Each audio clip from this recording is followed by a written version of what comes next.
Hey everyone, welcome back to the channel. In today's video, I'm going to show you how to share your location on iPhone. It's really simple and easy. So to share your location, press the phone icon right here.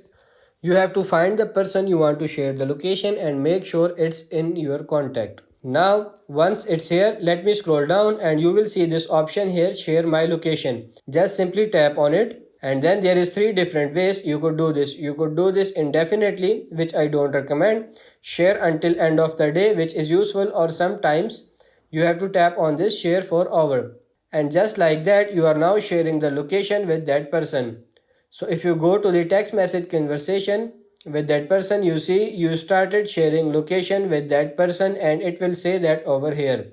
And to turn it off, if you don't want to wait till the full hour, just go back and tap on this stop sharing my location. And that's pretty much it. I hope this video was helpful. If it is, like it and subscribe to the channel. Thank you.